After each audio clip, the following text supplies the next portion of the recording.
Turn with me to Matthew chapter 12. We're transitioning out of Matthew 11. We just concluded that series right before I left on vacation, and we're going to continue marching through the book of Matthew, looking at the next chapter. And so for the next several weeks, we're going to go passage by passage through Matthew chapter 12. One of the great things about this book of the Bible is this is where Jesus really begins to challenge his disciples and challenge the people around him to not just profess a faith, but to live it out. This is where Jesus really begins to put the rubber to the road. This is where he forces people to evaluate their lives and how they're living out the faith that they claim to have. And in Matthew chapter 12, what we see is that Jesus demands that our faith be put into action. You know, it's one thing to say something, but it's another thing to do it, right? And so Matthew chapter 12 is all about putting our faith into action. But if your life has been anything like mine, what you've probably experienced from one time or another is that sometimes as you're trying to do what you believe to be right or think to be right in that moment, people see your actions and they may view them very differently than how you intended them. Have you ever been misunderstood? Have you ever done something thinking it to be right and then you realize later on, or somebody told you later on, that it was a completely wrong thing to do? You ever been there before? When my kids were much younger, when we lived in Villa Ridge, Missouri, that's an hour up 44 towards St. Louis. We lived there for several years, and so my kids were a lot younger. I think my oldest son was like 7 years old or so when this happened. In our household, we like to scare one another. We like to pull pranks on each other. And when my kids were a lot younger, I would hide all over the house and randomly jump out and scare the snot out of them if they'd walk by. You know, it's like they would just fall down in convulsions because I would climb up in the hallway. I'd climb up all the way, shimmy up to the ceiling and wait for them, and I'd drop down in front of them. Or I'd hide in the shower and wait for one of them to come in the bathroom, and I'd whip the curtain open. Just different things, just for fun. And so that was the culture in our home. Dad would scare you. Well, my oldest son, Lane, wanted to start trying to do that. He wanted to be like Dad, I guess. And so for the past several months, I was hiding, scaring him, having fun. And my oldest son decided one day to hide. And I know now that his goal was to scare us, to leap out and scare us like I'd been doing. But he didn't quite connect all of the dots in this process. So I get home from work. Here's what happened. I get home from work. I walk in. My two younger boys are there playing in the living room. Hello, son. I greet both of them. Where's Lane? Sarah's like, I don't know. She's making dinner. Okay. Put my stuff away. Dinner's ready. I never saw my oldest son. Never saw Lane. I come and sit down at the table. Sarah says, hey, Lance, dinner's ready. I come, sit down. My other two boys come around, come running up, hop in their chairs. There's no Lane. I look at Sarah. Where's Lane? I don't know. It's been about 30 minutes at this point that I've been home. So we start hollering, Lane, it's dinner time. That process goes on for like 5 minutes, just yelling. I'm sitting up. You guys know how it works. I didn't get up. Like, I'm just yelling. You know, I'm sitting there yelling, Lane, dinner time. What's going on? Never showed up. No peep. No, nothing. And so I yell, we're going to eat without you. Nothing. And we did. We ate without him. At this point, 45 minutes to an hour that we've seen our son. Where is he? We don't know. He's only like 7 years old. There's snow. It had snowed outside. It was winter. And so I'm like, I'm going to go outside and just see. Maybe I can see his footprints or something. I get up. I'm yelling. And you guys know I'm not quiet. I'm yelling as loud as I can. Lane, where are you? Now, in my heart, I'm starting to get very scared. Where on earth is my son? I don't know where he is. We look all around. We've checked the shower. We check all of my hiding places. Can't find him. Go through all the bedrooms. I look outside. There's no footprints. There's nothing. I have no idea where my son is. It's getting to be like an hour and a half. Haven't found my son. His plate is sitting on the table. It's getting cold. Parents, if you've ever been there, it's terrifying. Where is my kid? And we are screaming as loud as we can. I tell Sarah, we need to call the police. I don't know where my son is. So she's going inside to start calling the police. I'm still outside looking around for signs of my son. She opens the front door in a way that only Sarah can. She said, "Get in here and deal with your son." She found him. So I come in, and I'm like, "Lane, where were you?" He had crammed himself under our desk in our bedroom, pulled the chair in, and was on top of it so we couldn't see his feet, because I looked under the desk. I didn't see him because he was like a cat curled up on the chair. Couldn't see him. So where were you? So I was hiding. Why? So I wanted to scare you. Well, to scare me, you have to come out. There's another part to this process. You scared me, but the wrong way. It was awful. He was trying to do the thing, but he didn't do it the right way, right? There was more to the process. He was trying to do something he thought was right, but in the end, he found out, and he was in so much trouble, guys. Oh my gosh. In fact, I told him right then, I said, "This will be a sermon illustration the rest of my life. I get free reign on this now. I can tell this story whenever I want. This is your punishment." Sometimes we do things, and we think that they're right, but we find out later on that they're not. And sometimes we do things because we know they're right, but we don't do them for the right reasons. And all those things impact our lives. Jesus talks about that. There's an interaction in this passage we're going to get to here in just a minute. Again, if you have Matthew chapter 12 open, we're going to look at verses 1 through 8 this morning.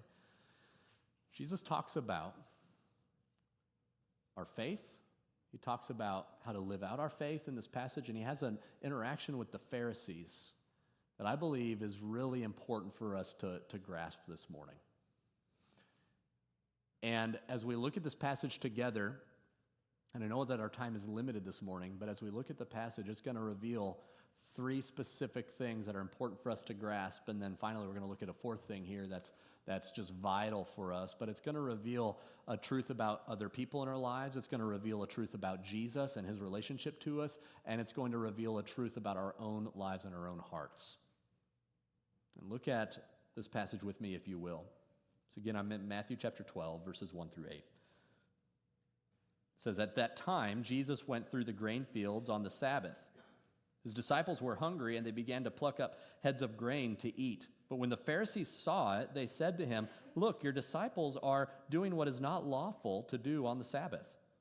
And he said to them, 'Have you not read what David did when he was hungry, and those who were with him? How he entered the house of God and ate the bread of the presence, and which it is not lawful for him to eat, nor for those who were with him, but only for the priests? Or have you not read in the law how on the Sabbath the priests in the temple profane the Sabbath and are guiltless? I tell you something, greater than the temple is here. And if you had known what this means, 'I desire mercy, not sacrifice,' you would not condemn the guiltless, for the Son of Man is the Lord of the Sabbath." And here's what's happening. The disciples and Jesus are traveling. Now, if you're with us through Matthew chapter 11, you know Jesus had several interactions, several conversations with the Pharisees, different groups of Pharisees, and with a crowd that had formed around him. He's leaving the town he was just doing ministry in, and now Jesus is traveling to the next town for more ministry. And as he's traveling with his disciples, this is on the Sabbath day. Now, for Jews, the Sabbath is Saturday. So Jesus is traveling on a Saturday with his disciples. They're walking through a grain field, and the disciples are hungry. And as they walk, they're plucking up heads of grain, and they're eating them as they travel. The Pharisees see that, and they say, "Your disciples are breaking the law of the Sabbath." And Jesus is like, "Are you guys crazy? They're eating." And Jesus has this conversation with them, which we're going to unpack. What you have to understand is that the Pharisees took things very, very literally and very seriously. And here they're seeing the disciples eating on the Sabbath, plucking up grains, wheat, plucking up heads of wheat out of the field and eating them. And they're pointing to them saying, "Jesus, look, you guys are heretics. Your disciples are breaking the law of the Sabbath. And Jesus, in his conversation with the Pharisees, you don't understand the Sabbath at all. What is the point of the Sabbath but to experience the presence of God? That's what Jesus is getting to. And what he's saying is the Son of Man is the Lord of the Sabbath. That's himself. And he's ultimately saying to the Pharisees, the point of the Sabbath is to experience the presence of God and to worship God. God is here. The disciples are with God. I'm God, is what Jesus is saying. They're with me. Aren't they fulfilling the rule of the Sabbath if they're with me? And so here's a few things we need to understand. A few things that are transparent in this passage. I'm going to move rather quickly this morning because I know I needed to take a lot of time to explain that stuff about our service logistics and things like that. But the first thing that we see here is that people in our lives will oftentimes misunderstand our behavior.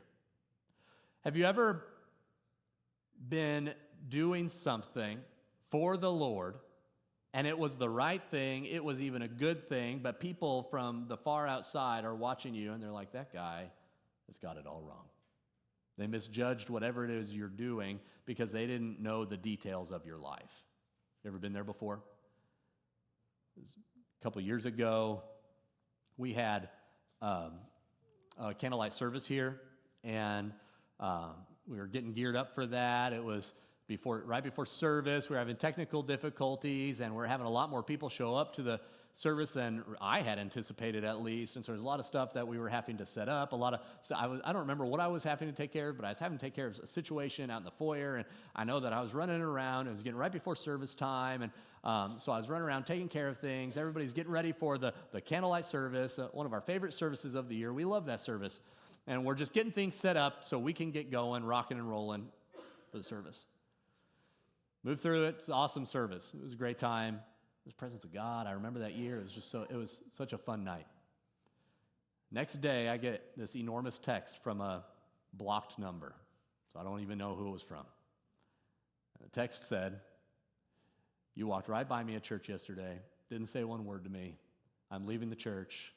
You don't care about me. You hate me," stuff like that. I'm like, what in the world?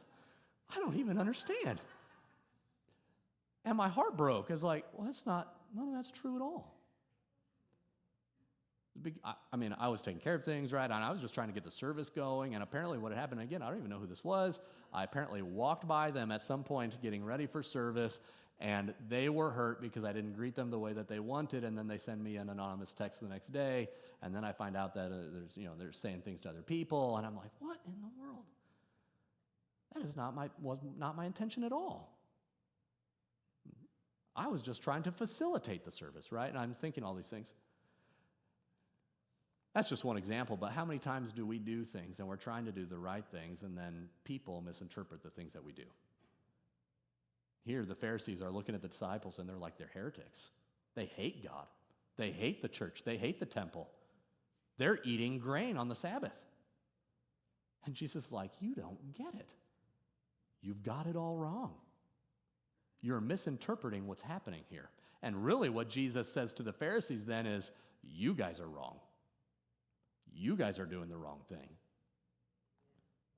What you need to understand as a follower of Jesus Christ is that sometimes people who are far from the Lord will misinterpret your behaviors.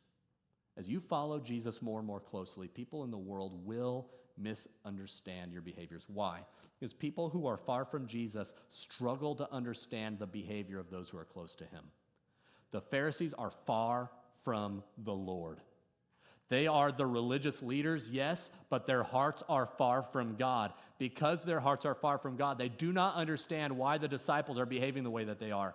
And for you to understand why this was such a big deal, here's some things you need to know about the Sabbath day for Jewish culture in that day, and still for Orthodox Jews today. Orthodox Jews today take the Sabbath as literally and seriously as the Pharisees did back 2,000 years ago. But what you need to know is that on the Sabbath day, and this will be so foreign to almost all of us here, this concept, they could not do anything that they viewed as work.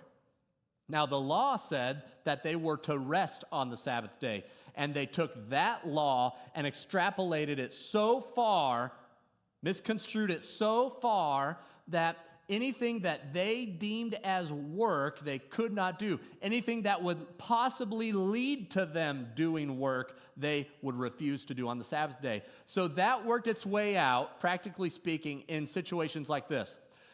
They would not allow women to look in mirrors on the Sabbath day, lest they would see a gray hair and pluck it out. That was recorded in their Jewish writings. They could not take baths on the Sabbath day, because if they spilled water, then someone was going to have to clean it up. That would be work. They could not light their lanterns in their homes. All of these things. Orthodox Jews today put all of their lights on timers so that they don't have to flip a switch in their home. This is real, because that's viewed as work. That's how seriously they take the Sabbath.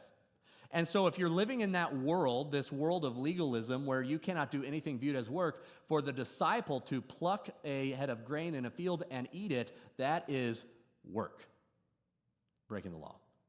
And they're misunderstanding the behavior of Jesus' disciples. So you need to understand that. Say it another way, people who have never met Jesus cannot understand those who follow him. People who have never met Jesus cannot understand, they cannot fathom why the people who follow him behave the way that they do, because they don't know him. The Pharisees didn't know Jesus, the disciples did. And so their behavior is being completely misunderstood. Second thing that we need to see in this verse, in this passage in verses 3 through 5, is that while people may misunderstand your behavior, Jesus is mindful of your heart. Jesus is mindful of your heart. The people in your life may not understand why you do the things you do. They may misinterpret them, but Jesus is aware of our own hearts, of our thoughts. Jesus knows our desires. Jesus, when he was in his earthly ministry 2,000 years ago, Scripture shows that Jesus even knew the thoughts of the people who were around him. Why? Because he's God. He knew their heart, he knew their desires, he knew their thoughts. Now, this should be really encouraging to you, because if people are misunderstanding you, but you are just doing what you know the Lord has asked you to do, and he knows your heart, and he knows you're motivated by the right things, well, that's great encouragement. Let people misunderstand you. The Lord knows you, right? That's encouraging. Can I say there's a difficult side of this as well? Because Jesus knows your heart for better and for worse. Sometimes I don't want the Lord to know my heart. Sometimes I wish, Lord, I'm so sorry, Sorry you had to see that. So our hearts are sinful. But we need to understand that Jesus does know our hearts. He knows our hearts for better or worse. My friends, Jesus knows your thoughts. The good, the bad, the ugly. He knows your thoughts. Again, thank God he does, because as we're doing our very best to follow him, we have a desire to know him. We have a desire to know his word, to practice it. We mess up along the way. Thank God he knows our intentions are pure. But there's a difficult side of that. He knows when your intentions aren't pure. He knows when you're doing things for the wrong reasons. He knows when you're lying. He knows when you're being deceitful. He knew the Pharisees' heart. He knew they weren't motivated by righteous endeavors. He knew they weren't motivated for righteous means. We need to keep in mind that Jesus is mindful of our hearts. He knows your intentions. He knows your motives. He knows your desires. Jesus knows us inside and out. So here's how this impacts us as believers in Jesus. If you look at verses 6 through 8, what this tells us is that we should be motivated by love, not law. Now, your bulletin has the wrong word there. I messed up in my notes, so I apologize for you. But it's, you should be motivated by love, not law. Not law. Be motivated by love, not law. We ought to be motivated to do righteous things because of our deep love for Jesus Christ. We should be motivated to do righteous things because of our deep love for each other and for the church. See, the Pharisees, and here's what's so difficult for us to grasp sometimes, is the Pharisees were doing all of the right things, but they were doing them for the wrong reasons. They were doing them to follow the law, rigidly follow this legalistic set of rules that even God did not give them all of the things that they were practicing. They extrapolated things so far to such an extent that it went beyond even the purpose of the law. And here the Pharisees are pushing each other into these legalistic boxes, and Jesus is looking at them and saying, do you not remember when David went into the temple and he ate the bread that was forbidden for anybody but the priests? Did he break the Sabbath? One of our greatest forefathers? Do you not remember in the law itself that it has a clause in there for priests to be able to do their work on the Sabbath because they have to? It's like a pastor working on Sunday, right? We have to. He's like, do you not remember these times in the very law that you're claiming that we're breaking right now? See, Jesus is pointing them to the intention of the heart of the law. The heart is to be with God, to be in the presence of God, to be able to worship Him without any distractions, to rest so your body is ready for work the next week. These are the intentions of the law. And Jesus is saying, I am God in the flesh. My disciples are with me. They're fulfilling all of the intentions of the law. They're with God. Here I am. He's saying, if you would follow me, then you would get it. His disciples weren't motivated by the law. They're motivated by love for Jesus. My friends, that ought to be what drives us in everything we do. This love for the Lord, this love for each other, this love for the church, for the kingdom of heaven. So I ask you this morning, what drives you? What are your motives? Why do you do the things that you do? Do you just want to be right? See, the Pharisees really, really, really wanted to be right. The disciples wanted to be right with God. And there's a huge difference. You can really destroy some relationships in an effort to be right. But when your goal is to be right with the Lord, everything gets healthier. Everything. You should be motivated by love, not law. You see, here's the reality. You can do everything right, but have the wrong motive. The Pharisees had the wrong motive. They just wanted to be right. You can take all the right steps, but end up in the wrong place. You can do a right action. And here's why that is. We can force ourselves to do things that look right. We can mold our lives and our actions, at least for a time. We can bootstrap our way through certain actions. We can look very pious. We can follow very legalistic rules. We can set up all these restrictions for ourselves. And we can take all of those steps and yet still end our lives very, very, very far from Jesus. We can go to church every Sunday. We can go to church every Wednesday. We can be super happy about all of the changes at church and yet still end up very far from the Lord. Because it's not the action. It's our heart. My friends, here's what we need to be so careful of. We need to make sure that our hearts are close with Jesus, because this is where it ends up. Your heart must be molded into the heart of Jesus' heart, into the shape of Jesus' heart, must be molded into Christ's heart. Our hearts must reflect and be molded into Christ's. That's where we need to be as a follower of Jesus Christ, that we mirror Him. Our hearts are shaped like His. Because the truth is, and the Pharisees reiterate this to us, you can change your life without changing your heart. You can make your life look a certain way without ever doing the true soul work, without ever drawing close to the Lord and submitting to Him. You can force your life to look a certain way.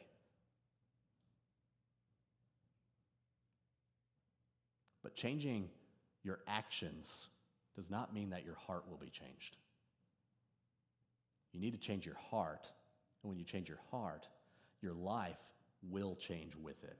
You cannot change your heart without it affecting your life in a very tangible way. You can change your life without it affecting your heart, but you cannot change your heart without it affecting your life. And some people have worked so hard to make their life look neat, tidy, perfect. But inside they're dying. Inside they are far from the Lord. And my friends, that's because we've got it all wrong. Start with your heart. Draw your heart close to the Lord's. And when you do, the rest of your life will change. The rest of your life will follow suit. I'm going to invite the worship team to come forward and help me close out service here. I remember when I was a teenager, I was going to a community college up near, it was in Union, Missouri. I grew up in Washington, and every day I'd have to drive from Washington to Union on my way to class. And on my way to class this one year, I only went one semester. I shouldn't make it sound like more than it was. I dropped out just so everybody's tracking. Okay, that's not part of the story, but I didn't last very long. Anyway, that semester, I was driving to class every day. And on my way to class, I drive by this beautiful red 65 Mustang. It was only $5,000, sitting in the parking lot of this gas station. And I'm like, hey, I have $5,000. I want to buy that car. And every day I'd just drive by and I wanted it more and more. And actually, Dude's Day made me think of this yesterday, just seeing all those nice cars out in the parking lot. I'm not a car guy. I don't know much about vehicles, so I don't know if it's a good deal, bad deal. I have no idea. And my dad's a mechanic, so I called my dad. It got to the point where it's like, I can't, I'm just salivating over this thing. I just wanted that Mustang so bad. I was driving a Sable. I needed the Mustang, you know. Call my dad, say, hey, Dad, will you come look at this car with me? Dad meets me at the gas station. I called the owner. He's going to let me take it out for a test drive. I get to the car, and it just looked awesome. Beautiful red. I didn't see any rust spots on the body. Dad gets out, looks at the car with me for a second. First thing my dad does is pop the hood. I didn't care about what was under the hood. I was looking at the outside, right? Dad pops the hood, and only my dad can make these sounds the way that he does. But I watched him go around the front of the car. Hood is popped, and I heard my dad go, ugh. It's like, oh, that's not good. I know my dad. Great. And he's like, hey, Lance, get down here and look at this. And so we crawl underneath the car, and we're looking at it, and the frame is all got these huge rust spots. It's all rotten. And Dad is like, ugh. Heard more grumbles, more grunts. Oh, that's not good. So we get in to drive it. It's a stick. I don't know how to drive a stick, so I don't know what I was going to do, but I was going to buy it, And Dad's like, I'll drive. It's like, son, what are you thinking, And so we get in, close the doors, and he looks over at me while we're pulling out the driveway or the parking lot, and he's like, son, this thing is a piece of junk. The motor is falling apart. The frame is rusted out. You don't know how to drive a stick. What are you going to do with this thing when you buy it? I don't know. Look at it. It's awesome. He was so frustrated with me. And we drove it around a little bit, drove it back. He's like, you can't buy this thing. You do what you want, but you should not buy this thing. It's a hunk of junk. So I didn't buy it. I drove my Sable back home, great. But I learned a lesson that day. Things may look really great, but inside they're not. There might be a lot of us this morning that we've worked really, really, really hard to make our lives look great. But inside, your heart is rotten. Your heart's falling apart. Your life's falling apart behind the scenes. My friends, it's because you've got it all wrong. Your heart needs to come close to Jesus. When you bring your heart to Jesus, the rest of your life changes. Start with your heart. Would you stand with me? I invited the worship team to close us out with a song. We're just going to take some time and worship Jesus together, but as we do, I want to invite you to come forward for prayer. If this has hit your life in a certain way, if you'd like somebody to pray with you, I want to invite you to come forward while we worship together, while we sing this song together. Colton, Manna, do you guys want to help me out and just hang out over here? And Ralph, can you just stand right there under the TV, and I'll come down here. We've got some folks here that are ready to pray with you if you need prayer. If you want to find a place just alone by yourself at the altar where you just want to get alone with Jesus, I want to encourage you to do that. But I challenge you in this. Don't walk out of this place without the Lord touching your heart. If you're feeling that conviction this morning, if you know that your life doesn't match your heart, then my friends, today is the day to get on your knees before Jesus and to say, Lord, will you change my heart? So I want the rest of my life to follow suit. I want them to match. Let's worship Jesus. Let's go to him in prayer. Worship team, will you lead us through this morning? Thank you. God, I look to you.